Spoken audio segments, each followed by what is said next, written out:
How's it going, Ding Dongs? Welcome back to another episode of Ding Dong Drift. Finally have a small break in the weather for one day. It's 60 degrees for one day, and we're back to 30 tomorrow, which is terrible. Today I want to get one thing done, and that's pull the entire front chassis harness out of the black FRS because I've already pulled it out of the white FRS. In pulling it out of the white one, I realized it's actually going to be very easy to do the whole wiring for the swap because the entire front chassis harness is completely swappable. It connects only to the pedals, steering ECU, engine ECU, and then like a couple little things here and there, but you can pull the whole thing out. So I can actually show it to you. So here is the front chassis harness. I, however, broke some wires on it because I accidentally dropped in the engine on it. So you can see it's got the battery terminals, got the fuse box. This is the engine ECU plug, and I think I also broke some wires on it, so I'm gonna have to fix it. But yeah, this is the whole harness. It connects inside of here and inside the footwell over there on the driver's side. Yeah, let's just start taking stuff apart. I'm gonna start in the engine bay. I converted this to front open hood, by the way. See that? So yeah, we're gonna start in the engine bay. It connects all the way to the ABS signals. It connects to the headlights. So I gotta unplug absolutely everything. And then also, the hardest part about taking it out is it's underneath the brake booster. So I'm gonna have to disconnect the brake lines here, disconnect the whole brake pedal, everything, move the brake booster away so that I can pull it out. On the white car, I just bent it because I didn't care. So I'm gonna be a little more careful on this one. I also have some maintenance parts. So I have the 2 valve cover gaskets and I have the spark plugs somewhere. Here they are. This car has the most expensive spark plugs anywhere and you can't buy them on Rock Auto. I don't know why Rock Auto doesn't sell them for this car or for this engine, but it's a pain in the ass. Spark plugs, valve cover gaskets. You can see the valve cover gaskets are leaking a little bit.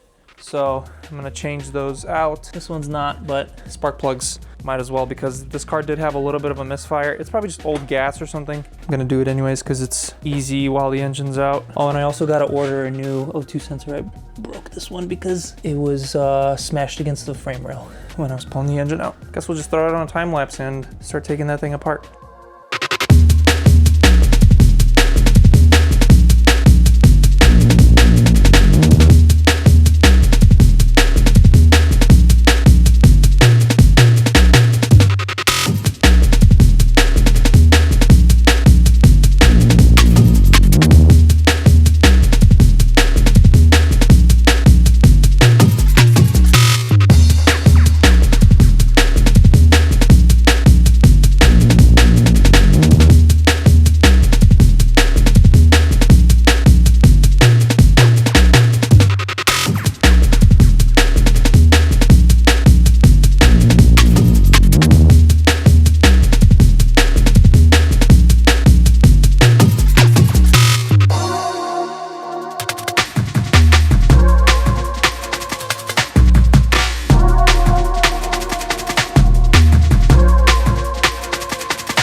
Holy shit.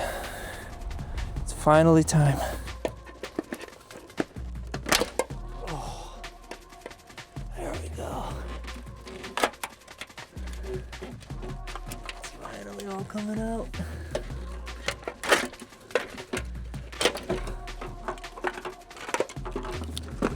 It's free. Holy fuck. Dude, look at my hands.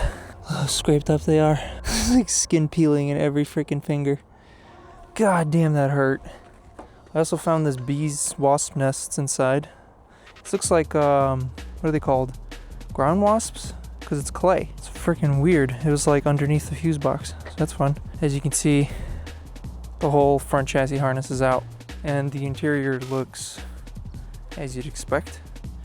So the thing that sucks about this car is to get to the ECU, you have to take this off. And as you can tell, it's a pretty big piece. It goes all the way here and wraps around over there. So to get that out, you have to take the 2 pieces off on the sides. You have to take the whole fucking interior apart. And in the process, I broke this clip. See that? Broke this, so when you try to touch this, it moves like this. So Hopefully the one in the other car is okay. I don't know how you freaking unplug this though. Look at all the, I'm gonna have to like, I think you have to take it apart with these, because these stay connected to the climate control, because it's like physically actuating. Yeah, see, this is gonna be for this day. It's gonna be cold for the next week, so this car is gonna sit like this. I'm just gonna drape the what do you call it, the manual harness inside the engine bay, a couple wires through, but I'm not gonna film it. You can't film any of this shit, dude. It's so, you can't even fit your head in there. There's so much little room, but got it done. I'm gonna go finish the floors in my basement. All right, we finally got some nicer weather.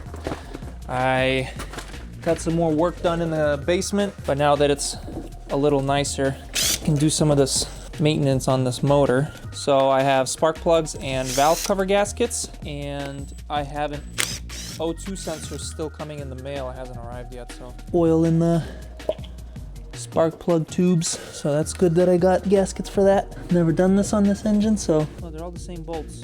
Okay, cool. The coil pack and the valve cover bolts are all the same. Where's a prize spot? There we go. Easy. Looks good. Engine looks well maintained. Nice. Good stuff. Valve cover gasket actually doesn't look too bad. Yeah, it's still soft, but it is, maybe it's leaking from somewhere else then. But yeah, this gasket still looks good. Oh my god, there's so much RTV. It's touching the cam lobes. What the fuck? There's no way that's from factory. Whole ass chunk of RTV touching the cam lobes. Do they really do that from the factory? Look at all that RTV, dude. Literally just a whole ass clump of it. That's insane. That is so much RTV. Bunch over here, bunch over here. Look at it, it's literally like almost touching the cam. Right here, look. The lobes literally touch that. That's insane. That looks like factory too. That's crazy. So I think it is leaking down here. But the gasket's still soft. I don't see any leaks on it.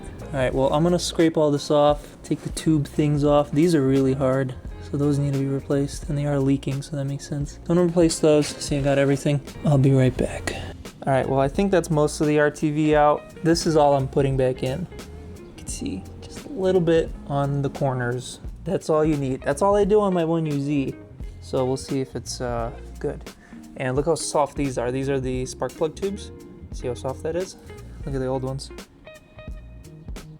Rock solid. Completely hardened up. Surprised the gasket isn't that hard, but whatever, I guess. Got the new one here, so now we can just put it on, hand tighten everything, and let the RTV set. Man, it's so spongy now. Okay, I gotta put the camera down. All right, I got it tightened down, I think. I don't really know what the torque specs are. I gotta look it up. I don't know if I'm even gonna torque it. It just keeps squishing down more and more and more because the gasket's so thick and soft. So, I don't know, we'll see what happens. Everything looks good in here though. Everything looks good everywhere, so now I'll change the spark plugs. Dude, these are the tiniest spark plugs. They use a 14 socket. I've never seen a spark plug like this, except like on a lawnmower. Look how freaking tiny these are. They're so deep too. I understand why they're so expensive. There's literally no other car I've seen use a spark plug like this. Yeah, these spark plugs are toast. It's been running really rich too, that's weird. But this just came right out, like there was no force holding it in whatsoever. I don't know if that's a good or bad thing. On this side, completely toast. Car's been running super rich. I don't know why. I've heard a lot that these leak or they go bad, but this car didn't have any check engine lights, so I want to just clean all this up. I don't know where this oil is coming from. Hopefully it's not the front cover, that would suck. I'm gonna clean this up and we'll watch it. We'll see where it's coming from. It looks kind of like somewhere over here. It's really wet here, which is the front cover, which sucks. It's so wet here. I don't know if you can see that. All right, I'm gonna do the other side, and then I don't know if I'm gonna finish the video here or if I'm gonna do the harness, we'll see. All right, well, I did this off camera, but I got some of the harness routed. Fuse box is in, the harness is in over there. Got it routed over here. Got the engine and transmission harness there. Last part is the worst part. I have to take the brake booster off, but that's gonna take a while, so I'm gonna put that in the next video where I put the whole engine in. Just gonna put this back. Oh, and the O2 sensor came in, so got the new O2 sensor in there. Everything's plugged in. Engine is ready to be dropped in. So next video, engine will be going in the car and we'll see if everything works. I did my first bit of research on this swap and turns out I also need to swap the dash harness, which is gonna be, I think, a pain in the ass. This interior surprisingly is not that easy to take apart. I broke a bunch of plastic pieces. Kind of annoying, it's kind of a weird, things are overlapping, it's kind of stupid, but yeah, next video, dash harness will be swapped, engine will be in. Yeah, hopefully it just starts right up. That would be sick, because I don't think there's anything else to do. I have the drive shaft right here. That's the manual drive shaft. So I just need to pull the automatic out, swap the dash harness, plug everything in, and hopefully it starts. So if you guys want to see that and don't want to miss that, make sure you subscribe. Leave a like if you like the video. That is going to be it for this one. Thank you guys so much for watching. Peace out, stay sweet, and I'll see you guys next week. America, America. Do you have your passport?